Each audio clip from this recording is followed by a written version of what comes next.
Alright, what's up you guys? Welcome to another action figure collection review. As today we're going to take a look at the allies within the Spider-Man the Animated Series universe, as there wasn't really that many that they've made, but the show itself had a plethora of characters to add into that cartoon, and I just wish that all of them were made. But these were the best allies that they made. Some were complete, some were incomplete, but overall I'm just happy to have these into my collection. So let's go ahead and take a look at these figures and see how great they really are. Alright, so up first we're going to be taking a look at Prowler, as he is probably one of my favorite characters introduced into the Spider-Man the Animated Series universe for multiple reasons. One, he's donning two of my favorite colors, green and purple, and two, he just looks absolutely badass with the face design of his mask and just the overall aesthetic of wearing a cape and just the uniqueness that he has to it. And three, you can't always go wrong with having additional characters within the Spider-Man universe and having all these random allies and stuff. So with that being said, I mean, just look at his face mask. It kind of has like a Spawn-esque design to it, which is still pretty cool. I mean, he has like these purple gauntlets with these, I guess, missile spikes sticking out here, which is part of his gimmick. And you can see like the lever there, and just the overall design of him and stature is just really awesome. I do kind of wish that they colored these gauntlets or these cartridges kind of like different colored or like silver or something, but having it all purple, I guess it makes pretty good sense. The cape is more of just like a solid plastic. There's really nothing else there, which is quite unfortunate. However, the logo there on the front looks pretty cool. The belt is fine, and everything else about it is pretty sick. Again, he's just such a phenomenal looking character, and I just love everything about it just because his design aesthetic and being in the Spider-Man the Animated Series was just one of the coolest things ever. And even though he wasn't associated as Miles Morales' uncle in the actual show, but we can just see like how great he would have looked anyways. So that is the Prowler. Alright, and up next we're going to be taking a look at Blade, as he did appear in Spider-Man the Animated Series when he was fighting against Morbius. And this is not necessarily one of my favorite characters, nor was he one of the favorite storyline arcs within that cartoon, because I just wasn't a fan of just Blade in general or like the whole vampire hunting concept. But it's a huge departure to how he actually looked in the animated series for many reasons. One, because he did not wear this actual outfit throughout the cartoon. He had more of a zippered up leather jacket with some blue hints and accents to it. And yeah, this one just has like a red t-shirt, and his face sculpt isn't as accurate as it was in the cartoon as well. He does come with all these different vampire hunting gimmicks and stuff and weapons, but unfortunately I do not have it, as I had purchased this figure loose. But the overall design and aesthetic of it is just really awesome. So it's a really great build, a great figure to have in the collection, a great figure to, you know, put in your Spider-Man universe. It's just, in terms of accuracy, they didn't really do well, at least capturing the cartoon wise, and I wish it could have been better. But the face sculpt does look pretty good, the green eyes on the teeth, and then the faded top, really awesome. And yeah, good body structure, everything else about it is molded very well. So, and I also like the little spikes that you see on the back of the leather jacket, which is pretty sick, with the minor sculpting of the belt straps on the black pants and then the gray boots and gloves. Everything else about it is sculpted really well. It's just you know, not accurate to the cartoon, so it is what it is. And he does have like rips on his shirt, because you can tell he fought Morbius, so that's pretty badass. So that is Blade. Up next we have the Punisher, who also appeared in the animated series. Now this is another instance where it is not cartoon accurate, because if you saw the animated series, you'll know that he wore more of a tealish blue outfit with a brown trench coat, and there is actually a Toybiz version of that figure.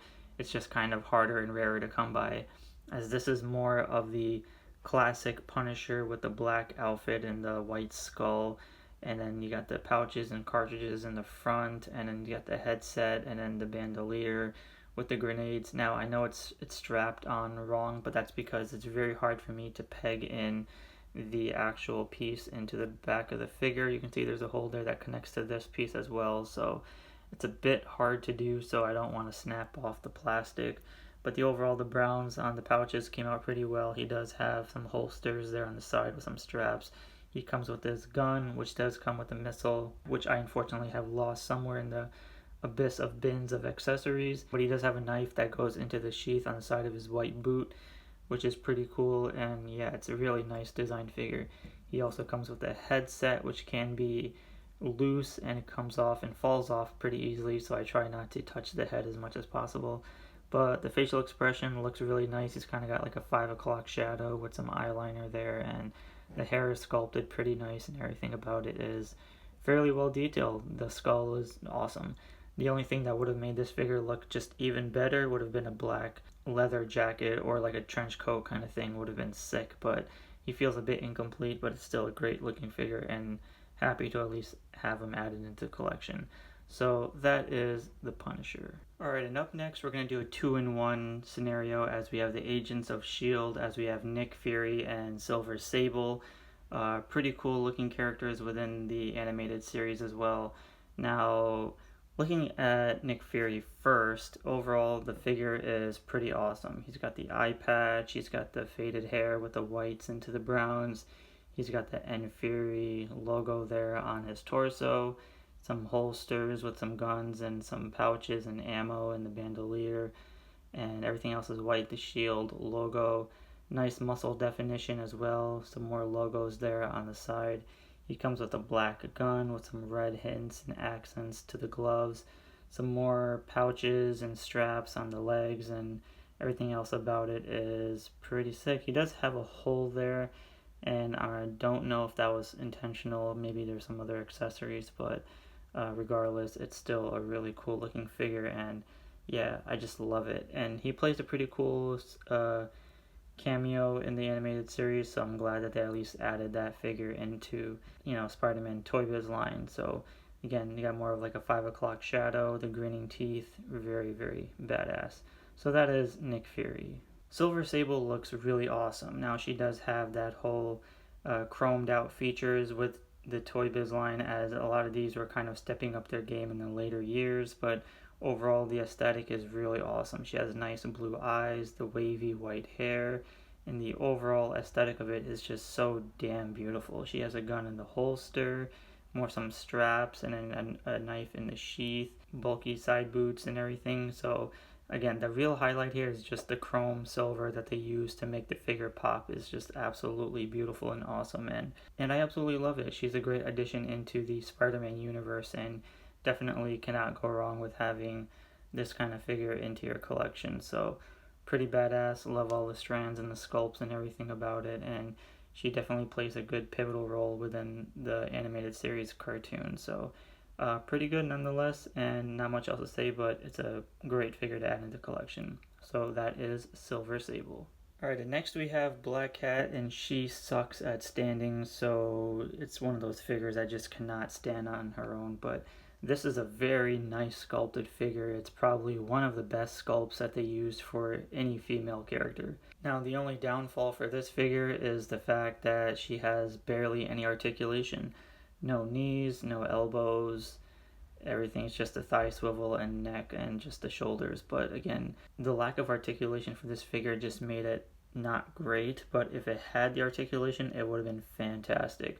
There's really not much other color schemes than being just in the all black realm with the white hair and then the furs on the sides, even on the bottom of her legs and boots and stuff. But yeah, the face came out really well with the black mask, and it's always funny how Felicia Hardy would, turn her blonde hair into silver or white as soon as she puts this mask on, and people can't really recognize her. So pretty interesting nonetheless, but it's a great addition into the Toybiz line, and I'm at least glad that they added another ally to the Spider-Man roster. So she has the black cat collar there, and everything else is pretty sick. So it's a good figure, just the no articulation really ruined it for me, but I just wish that she can even stand better, because her posing sucks really bad. Otherwise, it's a fantastic figure.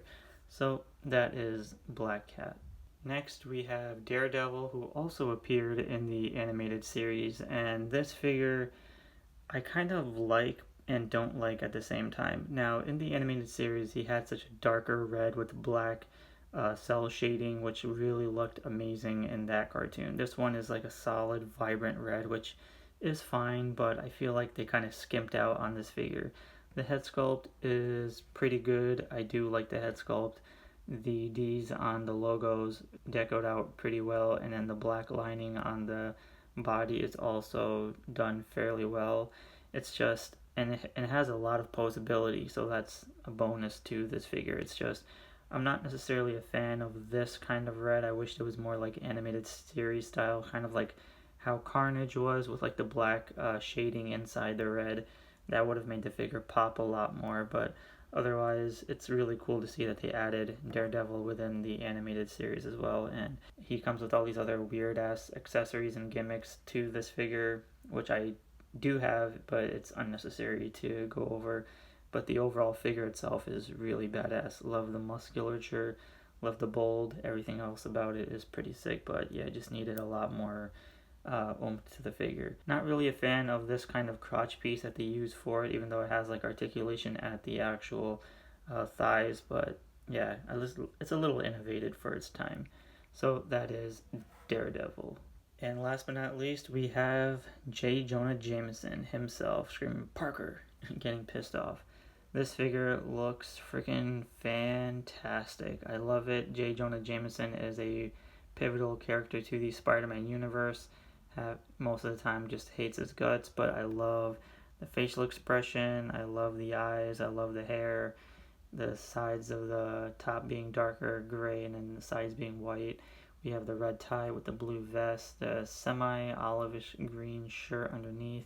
The pants all came out pretty well with knee articulation. The boots came out pretty fine as well. He has a pointing finger with a Daily Bugle newspaper in his hand. Now, the only thing that I find very devastating of this figure is that he lacks articulation. I mean, he does have thigh swivels and knee joints, but the posing just absolutely sucks. There's nothing good about it, and he falls over pretty easily. It's hard for him to stand, and I don't know, I just wish that they'd done something better with it, but yeah, it's just they kind of missed the ball on this one. However, if you guys have seen the Chameleon review, you'll know that he comes with an additional head sculpt. So here we actually have a JJ from the animated series head sculpt, and this is a different version of JJ. Still part of the Toybiz line, but this is more of animated series accurate compared to this sculpt. But I think maybe you can replace it. No, it's just going to look like a big head. So unfortunately it will not necessarily work, but it's at least we know what a actual cartoon accurate JJ would look like, so that's pretty badass. And so yeah, other than that, a really cool looking figure for JJ. Alright you guys, so those were the allies to the Spider-Man the animated series, and this basically will conclude the Spider-Man animated series figures within my collection, as some of these were great additions to the roster, as we have Silver Sable, we have Punisher, Blade, Prowler, Daredevil, Nick Fury, and Black Cat, alongside J. Jonah Jameson, but he can't stand, so that sucks. Great looking figures, great additions into the Spider-Man universe. So if you haven't seen my Spider-Man and the Villains collection, go ahead and check that out, as they are in the pinned comments below. And stay tuned, as we are going to be diving more into the Marvel universe, as we still have Fantastic Four, the X-Men, Hulk, Iron Man, and of course the Avengers. So I want to thank you guys all for watching. Be sure to give a like and subscribe, and I'll see you all in the next episode.